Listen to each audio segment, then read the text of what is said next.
সেদিন বাজার থেকে বেশ বড় সাইজের কাতলা মাছ কিনেছিলাম। কিছুটা করেছিলাম আলু পটল দিয়ে মাছের ঝোল, ওটা খেতে তো দারুণ লাগে। আর কিছুটা রেখে দিয়েছিলাম কাতলা মাছের কালিয়া করব বলে। কাতলা মাছের কালিয়া করার জন্য আমি প্রথমে গোটা জিরে, গোটা গোলমরিচ, দুটো এলাচ, একটা শুকনো লঙ্কা আর একটা তেজপাতা ভালো করে ভেজে নিচ্ছি। এটা আমি হামানদিস্তা দিয়ে গুঁড়ো করে নেব। এটা মিক্সিতেও গুঁড়ো করে নেওয়া যেত। এরপর আমি কড়াইতে সর্ষের তেল দিয়ে রসুন আর পেঁয়াজ ভালো করে লাল লাল করে ভেজে নেব।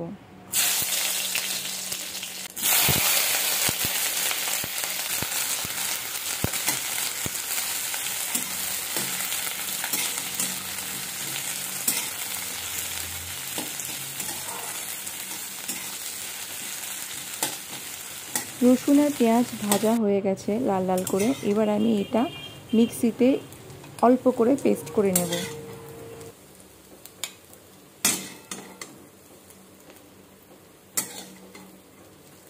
এবারে আমি অন্যদিকে আরও একটা মশলা তৈরি করে রাখি। প্রথমে আমি 2 চামচ টক দই ভালো করে ফেটে নিয়েছি।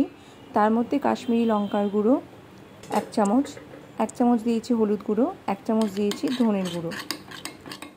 এই পুরোটাকে ভালো করে মিশিয়ে নিচ্ছি।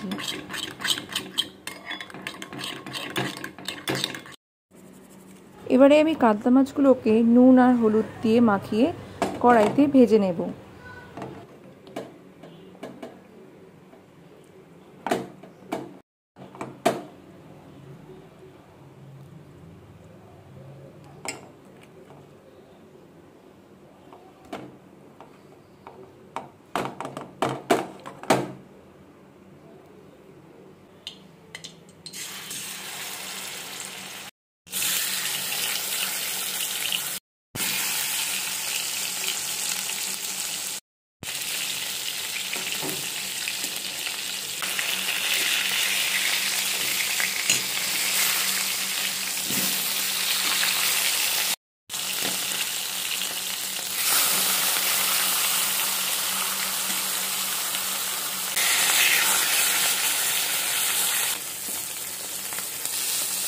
মাছগুলো হালকা করে ভাজা হয়ে গেলে এবার আমি যে রসুন আর পেঁয়াজের পেস্টটা তৈরি করেছিলাম সেটা আমি কড়াইতে দিয়ে ভালো করে কষে নেব।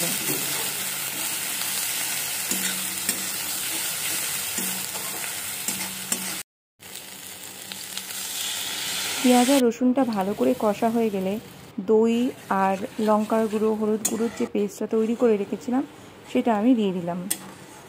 5-7 মিনিট ফোটার পরে যে মশলাটা আমি হামানদিস্তাতে গুঁড়ো করে রেখেছিলাম সেটাও আমি দিয়ে দিলাম। এবারে আমি পরিমাণ মতন নুন আর পরিমাণ মতন চিনি দিয়ে দেব। ভালো করে ফুটলে এর মধ্যে আমি ভেজে রাখা মাছগুলোকে দিয়ে দেব। তাহলেই রেডি হয়ে যাবে কাতলা মাছের কালিয়া।